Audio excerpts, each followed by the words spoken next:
The young man had rarely known fear. He was in his 22nd year. He came from a loving family. He was an undergraduate at an ancient university. Traveling alone, he had embarked upon a trip to Greece, there to pursue his interest in Byzantine history.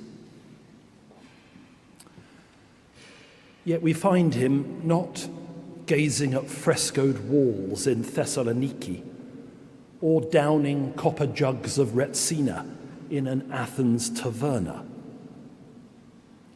Instead, we find him sitting on the edge of his narrow bed. He is unable to sleep, and he is afraid. His tiny room is perched high above the northern Aegean. The place he is staying is very remote, and its gates have been locked. The nearest town is half a day's walk and a boat journey away, and there is no boat until tomorrow. He is the only native English speaker, and there is no telephone. He is unable to sleep because two men have just left his room. Their purpose in coming was to commit an assault on him. They have gone, but now he realizes how utterly alone he is. And he is very scared.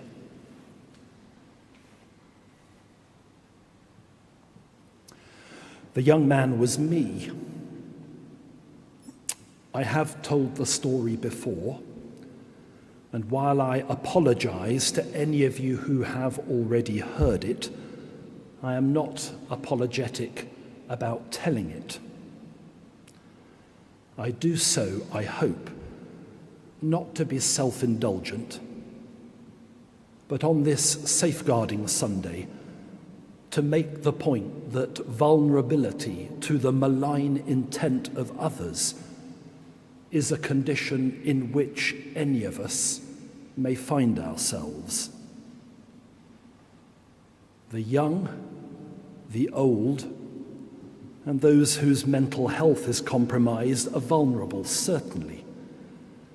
But so too are those of any age, any background, or any character who are unaccompanied, undefended, or simply unlucky. Context makes not a scrap of difference. The incident I have described took place when I was staying as the guest of a Christian monastic community. The two men were members of it. There was no one to whom I could turn, no number to call, no secure place to take shelter, no complaints procedure to pursue. Any of those formal provisions, all of which now populate the safeguarding policies of this cathedral and of every church, might have helped me feel slightly less at risk than I did. It may be suggested that I should have shrugged it off, chalked it up to experience, and refrained from inflicting it on you nearly 40 years later. Worse things happen. There lingers a sense that even if we grudgingly accept the need for safeguarding provision, and even if we tick all the safeguarding boxes, our doing so is somehow tangential to the core purposes of our faith. It is not. The prophet Micah counsels us to do justice and to love kindness and to walk humbly with God. To walk humbly with God is to prefer God's priorities to our own, however godly we may believe them to be. To walk humbly with God is to allow God to open our eyes to our fragility, our frailty, and our failure. And there is much for us to open our eyes to. For years, the merest sniff of a question or the first hint of an allegation sent church leaders hurrying to circle the wagon and protect the institution and its staff.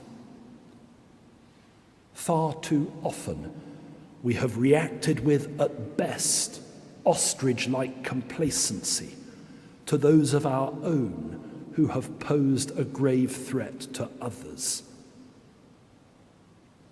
Thus, we have fallen at Micah's first hurdle, for we have failed to do justice to the victim and to the survivor. And we have consoled ourselves with the thought that we are acting out of a love of kindness, the prophet's second stipulation. But when we excuse or explain harm, to whom are we being kind?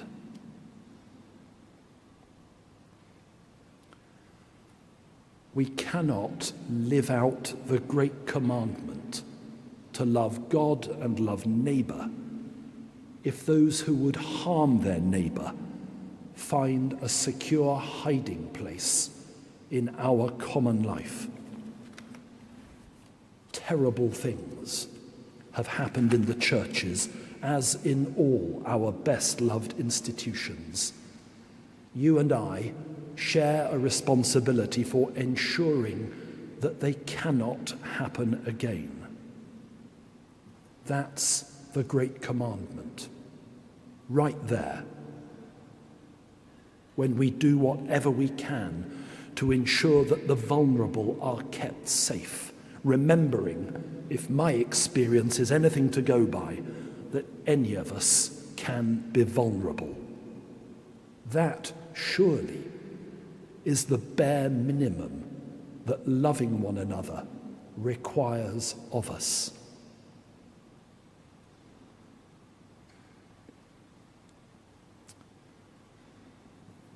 When the sun rose the next morning, there was a knock at my door.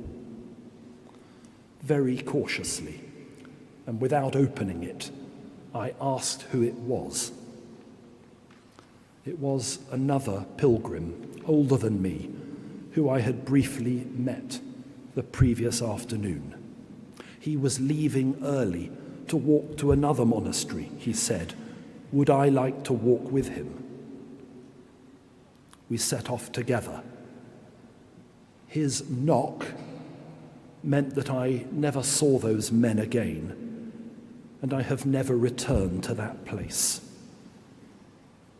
I don't know, but I've always suspected that he knew something had happened the night before and that he was trying to help me. I don't know this man's name, and I can't even remember his face. But all these years later, I am grateful to him.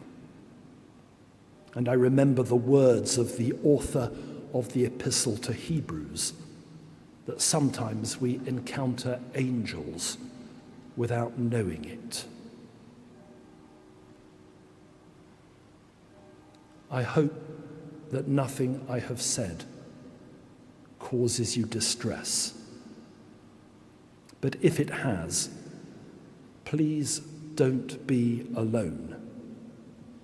Don't hesitate to speak to any of your clergy or to the congregation's safeguarding representatives. or to the Cathedral safeguarding officer, Jem Carter, whose contact details are readily available. No one should have to tremble behind a closed door. No one should have to walk alone and in fear. On whose door might you knock today? With whom might you walk? Amen.